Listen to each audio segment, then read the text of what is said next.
Today we're going to talk about the hematologic system, Chapter 10.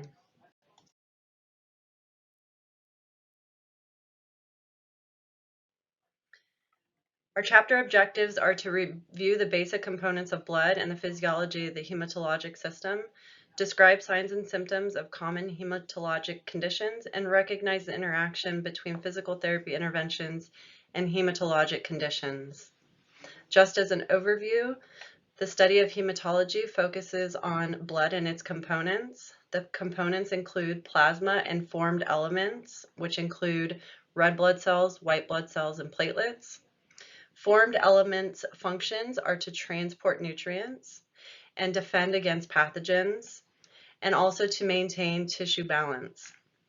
Blood cell formation is located mainly in the red bone marrow and regulates hormones like erythropoietin control production. Interconnections, hematologic system links with lymphatic and immune systems. Here are the exercise guidelines for adults and complete blood count. This information is important to know. Aging and the blood composition. Effects of aging in hematopoiesis and immune system.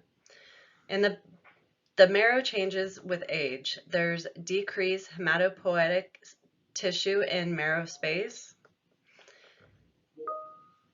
There is a decreased total serum iron, total iron binding capacity, and intestinal iron absorption. There's an increase in total body and bone marrow iron. Plasma membrane changes include increased fragility, coagulation in platelets, rise in fibrinogen levels, increased platelet adhesiveness, red cell rigidity, and early activation of coagulation system. Blood parameters, there's slightly decreased hemoglobin and hematocrit in peripheral blood within normal adult range. And the effects on the lymphatic system include decreased number and size of lymph nodes with age, diminished lymphocyte function, and a decline in cellular immunity due to altered T cell function. The effects of exercise on blood, there's an increased blood volume. Exercise leads to an increase in total blood volume. There's changes in the plasma volume and red blood cells. Exercise increases plasma volume, the liquid component of blood, and also stimulates the production of red blood cells. This increase in red blood cells helps to carry more oxygen to muscles during exercise. There's also enhanced healing capacity. Regular exercise improves overall healing capability due to increased circulation and oxygen delivery to tissues. Improved oxygen carrying capacity. Exercise stimulates the production of more hemoglobin, which again is the oxygen carrying protein in red blood cells, which enhances the blood's ability to transport oxygen to muscles and tissues. There's an increase in energy production. Exercise boosts metabolism and energy production in cells, which can influence the production and quality of blood components. The overall impact, exercise positively affects blood composition and function, leading to improved oxygen delivery, better nutrient transport, and enhanced tissue repair and recovery. Signs and symptoms of hematologic disorder. Edema, which is the accumulation of excess fluid within interstitial tissue or body cavities.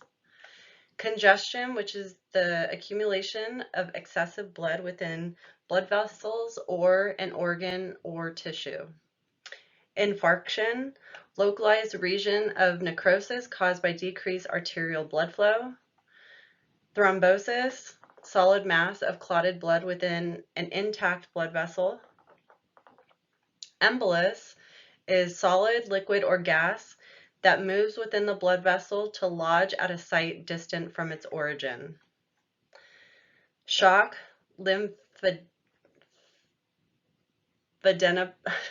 I'm going to struggle with that one.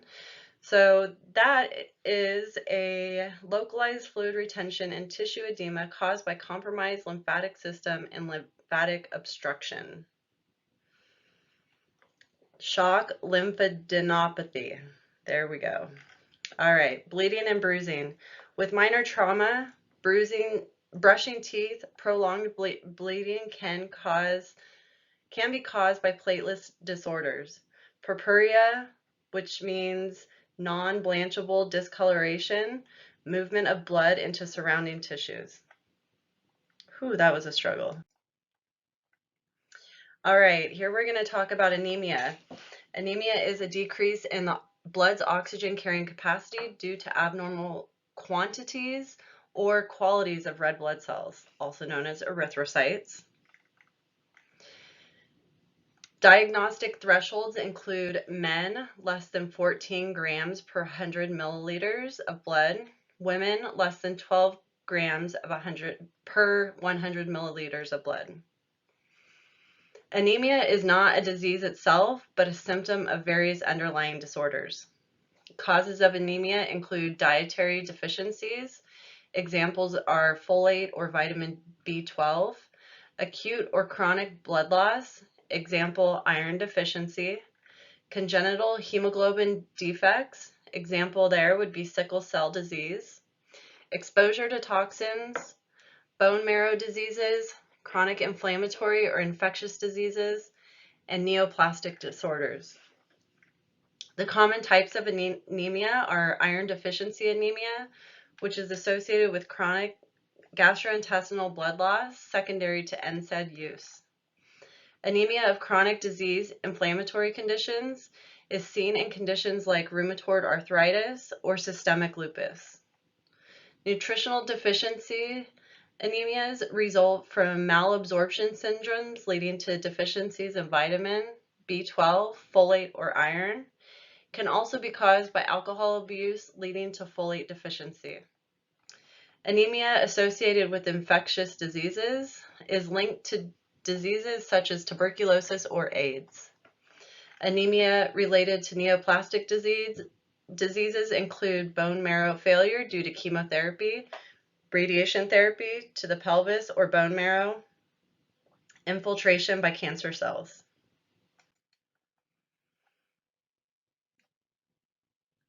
Treatment needs require supplementation of iron, folic acid, and vitamin B12 to support blood cell production. It is a very common condition ranging from mild to severe. It is more prevalent in women of childbearing age. Approximately 1 in 5 women is affected, with higher prevalence among pregnant women. Anemia typically indicates an underlying health issue. Management strategies include nutritional interventions with supplementation of iron, folic acid, and vitamin B12, bone marrow transplant for severe cases or specific types of anemia, identifying and treating underlying conditions, so addressing the root cause of anemia through targeted therapies is important. Considerations for anemic individuals and exercise. We're going to be monitoring lab values, so regularly checking hemoglobin and other relevant lab values to monitor anemia status. It is important to get medical approval for exercise, so exercise for anemic individuals should be supervised and approved by a medical doctor. And anemia can lead to diminished exercise tolerance and increased fatigue. Oxygen demand and availability.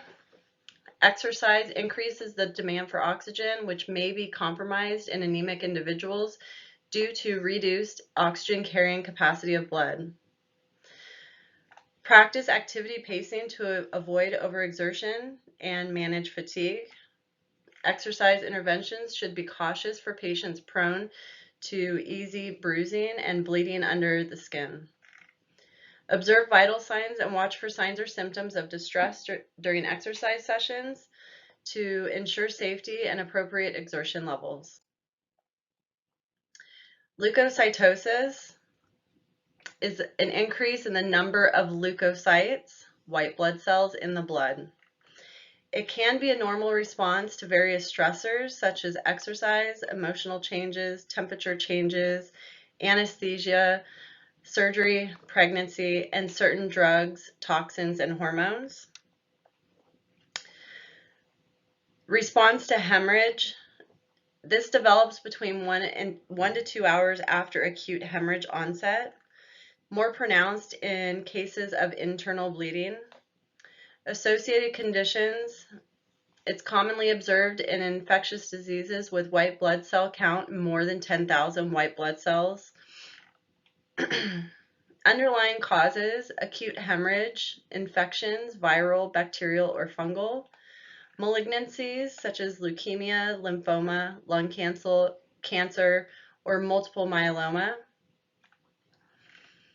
Glucocorticosteroid therapy, trauma, examples such as burns, tissue necrosis or infarction, inflammation, and autoimmune mediated, which is autoimmune mediated. Clinical manifestations include fever, headache, shortness of breath, symptoms of localized or systemic infection, symptoms of inflammation or tissue trauma.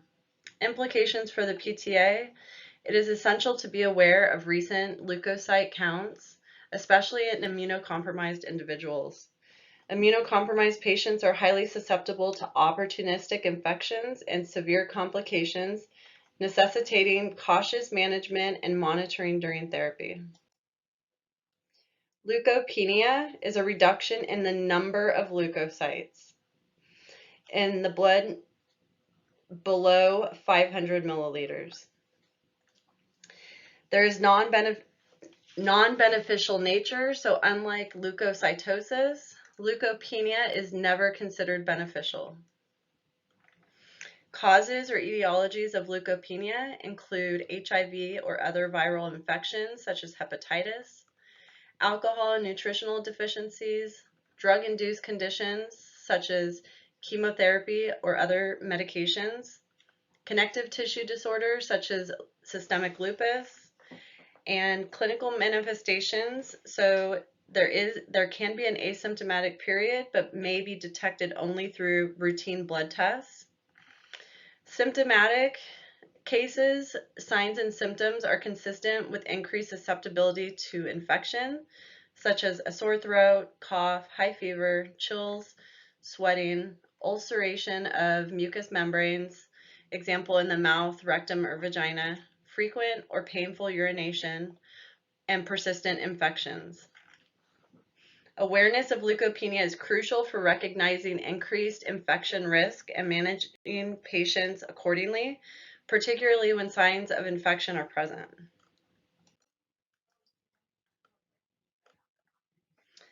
Leukemia is a malignant neoplasm affecting blood-forming cells.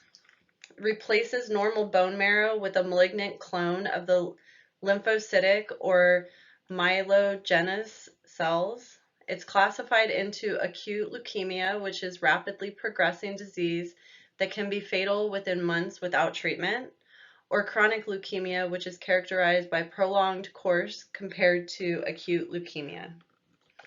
Malignant lymphomas are cancers originating in the lymphatic system. They are classified into two main groups: Hodgkin's lymphoma or Hodgkin's disease, which is characterized by the presence of Reed-Sternberg cells, typically has a predictable spread from one group of lymph nodes to another, and non-Hodgkin's lymphoma, which is a diverse group of lymphomas that do not contain Reed-Sternberg cells. It's varied in terms of presentation, behavior, and response to treatment. Multiple myeloma is malignancy originating from plasma cells in the bone marrow. It's characterized by abnormal proliferation of plasma cells and production of monoclonal immunoglobulins, or M proteins, commonly associated with bone destruction, hypercalcemia, renal dysfunction, and anemia. These hematologic malignancies are distinct entities with varying clinical presentations, diagnoses, and treatment approaches. Proper diagnosis and classification are essential for guiding appropriate management strategies. Leukemia is a cancer affecting lymphatic system and bone marrow, leading to abnormal production of blood cells. Replacement of normal bone marrow with a malignant clone of lymphocytes or myeloid cells. Again, there are various types of leukemia. Acute leukemia is rapid progressive disease characterized by immature, non-functioning blast cells accumulating in the bone marrow and blood. This hinders normal cell development. And there are subtypes. Acute lymphoblastic leukemia, also known as ALL. There's acute myelogenous leukemia, AML.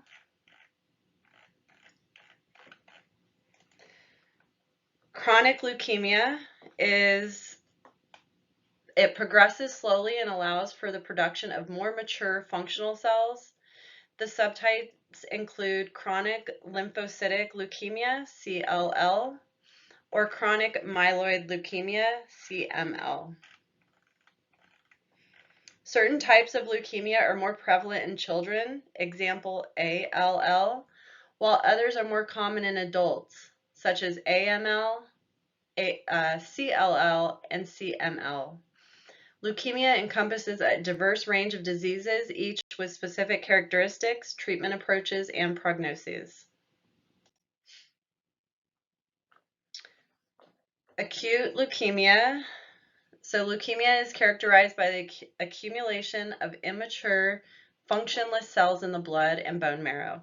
The clinical manifestations can vary depending on the type and stage of leukemia, but commonly include frequent or uncontrolled infections, purpura. Signs of anemia include pale skin, weakness, fatigue, shortness of breath,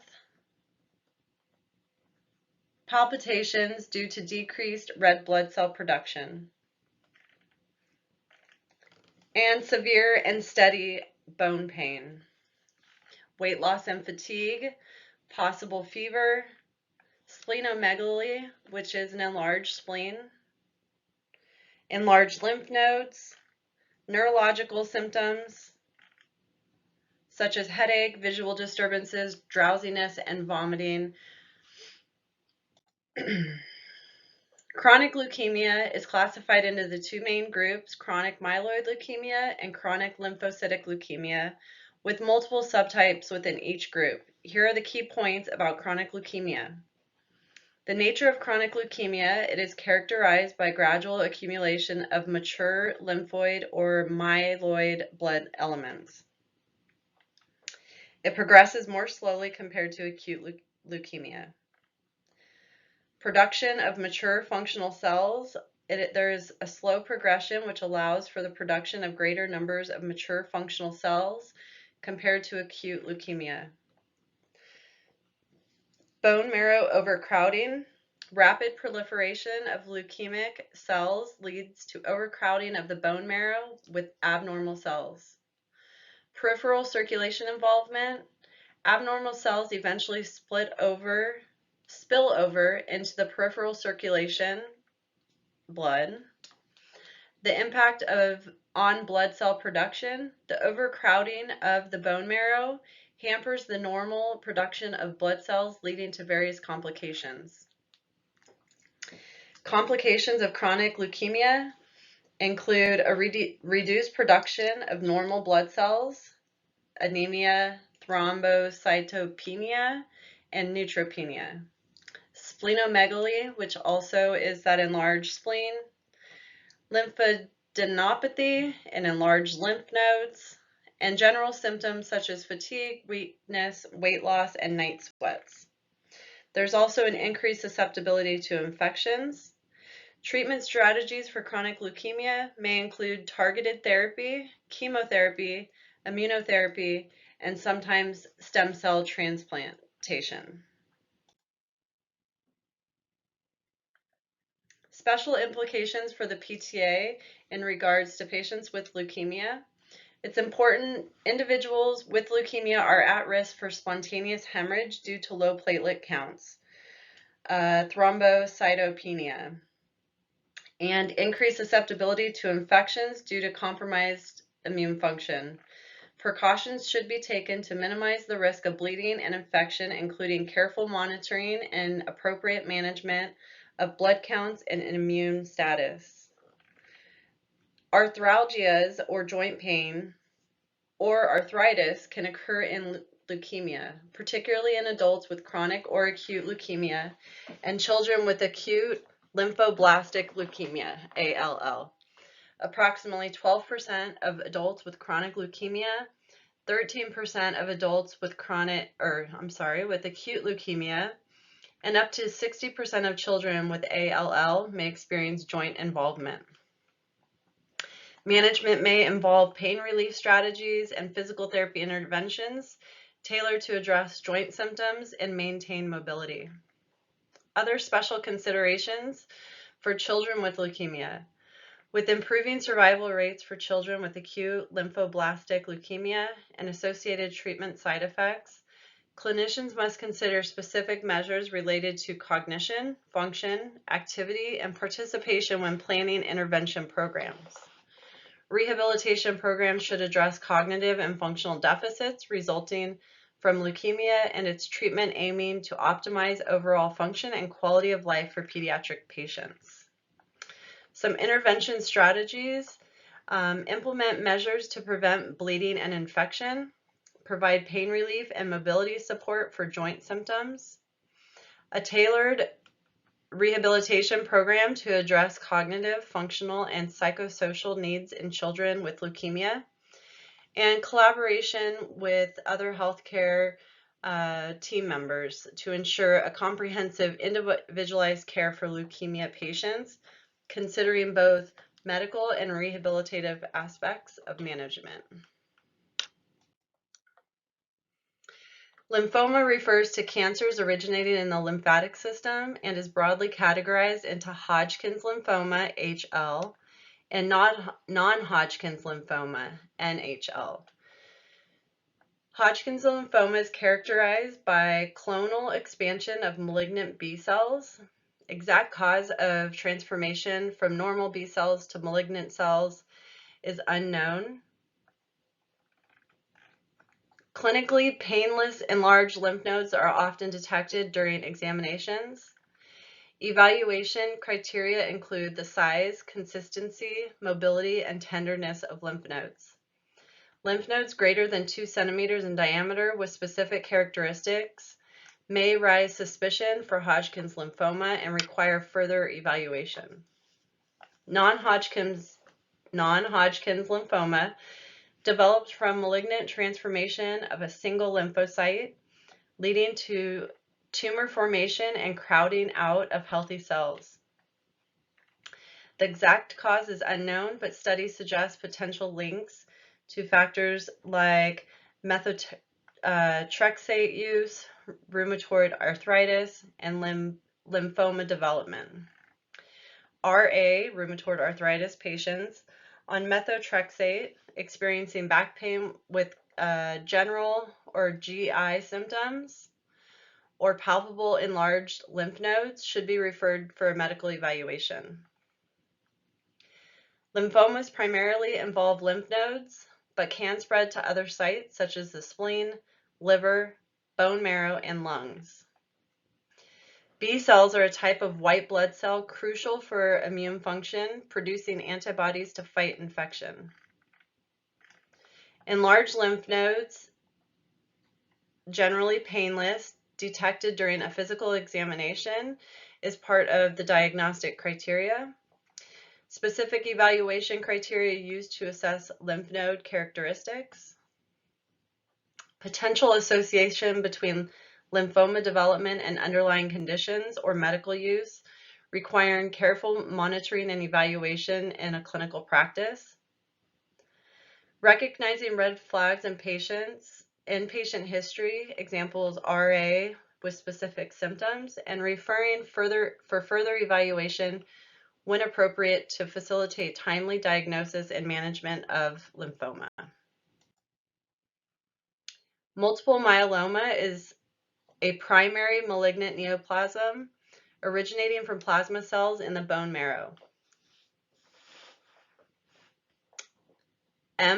multiple myeloma, arises from abnormal plasma cells in bone marrow, initially affects bones and bone marrow in areas such as the vertebrae, ribs, skull, pelvis, and femur. Clinical features and complications include bone pain, which is a common symptom due to bone destruction and fractures. Recurrent infections result from compromised immune function due to abnormal plasma cells. Elevated calcium levels, hypercalcemia, is caused by bone breakdown and release of calcium in the blood. Anemia, decreased production of normal blood cells, red blood cells, due to bone marrow infiltration. Kidney damage or renal failure is the result of abnormal protein, M protein production and deposition in the kidneys. The etiology is unknown. Some cases may be linked to radiation exposure. The pathogenesis includes plasmoblasts leading to a mutation in gene rearrangement, which then leads to formation of multiple myeloma cells. Abnormal plasma cells adhere to bone marrow, leading to increased osteoclast production and bone breakdown, osteolytic lesions. Diagnosis and evaluation include blood tests to assess for abnormal proteins, M protein, kidney function, and blood cell counts. Bone marrow biopsy confirms plasma cell infiltration in bone marrow. X-rays detect characteristic bone lesions and fractures associated with MM. Management approaches include chemotherapy, which is the main treatment to target and reduce abnormal plasma cell proliferation. Radiation therapy used to relieve bone pain and control localized disease. Stem cell or bone marrow transplant are high-dose chemotherapy followed by stem cell transplant to replace diseased bone marrow with healthy stem cells. Multiple myeloma is a complex hematologic malignancy characterized by bone marrow infiltration, bone destruction, abnormal protein production, and systemic complications. Early diagnosis and a multidisciplinary management involving chemotherapy, radiation, and transplantation are crucial for optimizing outcomes and managing disease progression in patients with multiple myeloma. Physical therapy considerations for multiple myeloma. Physical therapy plays a crucial role in the comprehensive management of patients with multiple myeloma, particularly in addressing fitness and exercise recommendations. Guidelines recommended referral to physical therapy for fitness assessment and tailored exercise recommendations for individuals with MM. Assessment should include evaluation of baseline fitness, functional status, and specific considerations related to health and musculoskeletal function. Gradual activity progression. Emphasize gradual increase in activity levels to prevent injury and maintain motivation. Start with short, low-intensity exercise programs and progressively advance as tolerated. Intrinsic factors supporting exercise engagement. Encourage belief in the benefits of exercise, commitment to health, setting personal goals, and developing a plan to achieve them. Extrinsic factors facilitating exercise participation. Emphasize the importance of having a good support system, family, friends, caregivers to assess adequate medical care to support exercise prescription. Weight-bearing activities and bone health. Exercise recommendations for weight-bearing activities in individuals with MM and bone metastasis should be guided by radiographic findings and clinical judgment.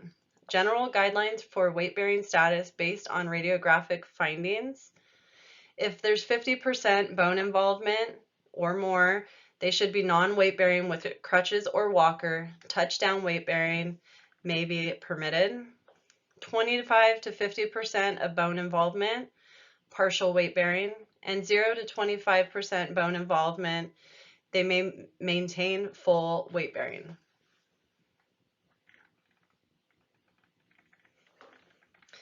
Physical therapy interventions for individuals with MM aim to optimize physical function, quality of life, and overall well-being through tailored exercise recommendations and supportive care strategies. Overview of platelet disorders and hemostasis. Platelet disorders and hemostasis are essential components of normal blood clotting process. Thrombocytopenia is defined as low platelet count in blood.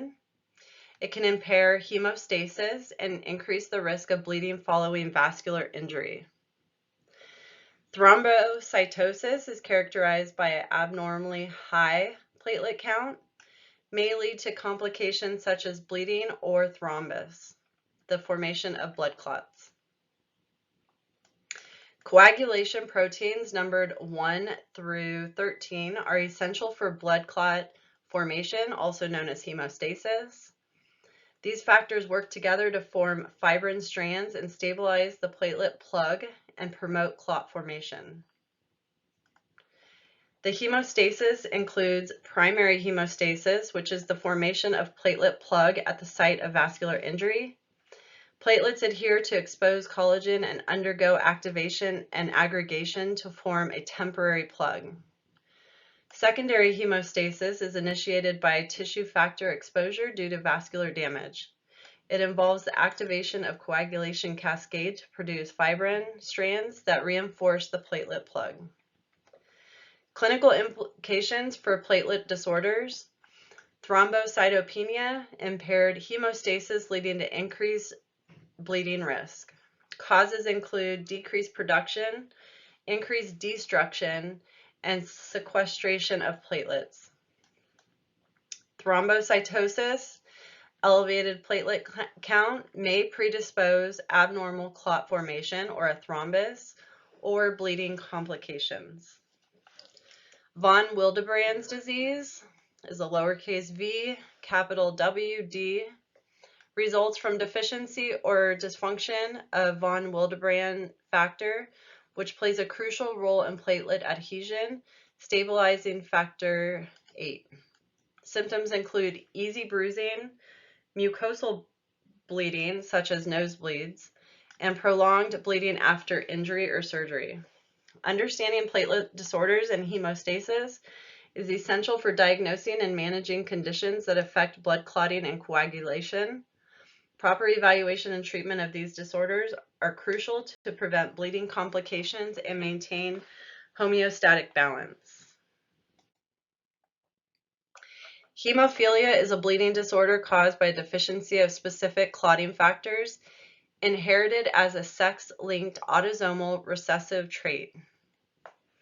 Types of hemophilia include hemophilia A, caused by a deficiency of clotting factor 8, and hemophilia B, caused by deficiency of clotting factor 9. Factor 8 and factor 9 genes are located on the X chromosome. Hemophilia is inherited as an X-linked recessive disorder. Females are carriers of the hemophilia gene if they have one affected X chromosome and one normal X chromosome. Males develop hemophilia if they inherit the affected X chromosome from their mother, so that would be an XY genotype. Males with hemophilia typically present with symptoms due to lack of functional clotting factor. Females are usually carriers of hemophilia gene and may not manifest symptoms, although some carriers may have mild bleeding tendencies. Hemophilia is passed from carrier females to their sons, who have a 50% chance of inheriting the affected X chromosome, or their daughters, who have a 50% chance of being carriers. With improved medical understanding and management, the prognosis for individuals with hemophilia has significantly improved. Advances in treatment include clotting factor replacement therapy and comprehensive care have led to greater life expectancy and improved quality of life for individuals with hemophilia. Hemophilia is a genetic bleeding disorder primarily affecting males, resulting from deficiencies in clotting factor 8 or 9. Early diagnosis, appropriate management, and ongoing medical care are essential for optimizing outcomes and preventing complications associated with hemophilia. Hemophilia, again, is characterized by abnormal bleeding due to those deficiencies in clotting factors. Here are some key signs and symptoms associated with hemophilia. Prolonged bleeding after minor trauma. So individuals with hemophilia experience prolonged bleeding after a minor cut, bruise, or injury. Easy bruising with minimal injury. So bruising can occur with minimal trauma due to impaired clotting ability. Spontaneous bleeding from the gums, particularly during brushing or dental procedures. Hemoarthrosis, which is bleeding into the joints,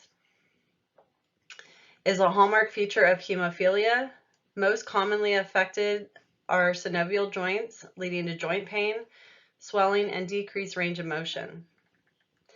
Chronic joint bleeding can lead to joint deterioration, particularly affecting weight-bearing joints like the knees. Resulting joint damage can lead to chronic pain, stiffness, and impaired mobility. Bleeding into deep muscles, often involving flexor muscles, can cause significant swelling, pain, and functional impairments. Hematuria, which is blood in the urine, may occur due to bleeding in the urinary tract, though is less common than other manifestations. Bleeding into the joints leads to acute pain, swelling, warmth, and limited range of motion. Chronic joint bleeding and repeated episodes of hemoarthrosis can result in joint damage, arthritis, and ultimately joint deformities. Early recognition and treatment of bleeding episodes with clotting factor replacement therapy, prophylactic clotting factor infusions to prevent bleeding complications, comprehensive care and management by a multidisciplinary team is important in the management of hemophilia.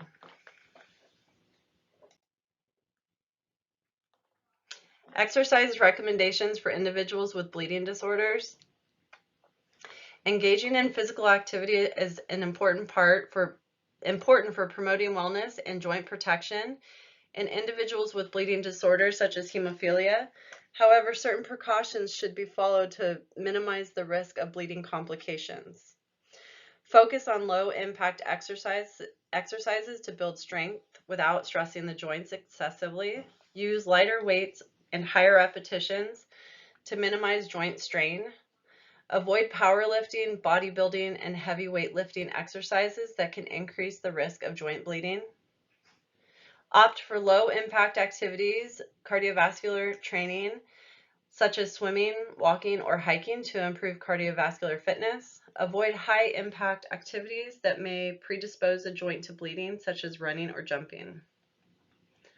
Incorporate gentle stretching exercises to maintain flexibility and reduce the risk of muscle strain and injuries. Focus on stretching major muscle groups without pushing into pain or discomfort. Stay away from high-impact sports or activities that pose a significant risk of joint bleeding, such as boxing, football, or basketball. Choose activities that are gentler on the joints to minimize trauma and bleeding. Provide education on the benefits of regular exercise for overall health and wellness of individuals with bleeding disorders. Emphasize activities that carry minimal risk of bleeding and promote joint protection. Offer guidance on maintaining a healthy body weight to reduce strain on joints and overall health. Encourage a balanced diet rich in nutrients to support bone and muscle health. Regularly consult with healthcare professionals, including physical therapists and dietitians, to develop personalized exercise and dietary plans.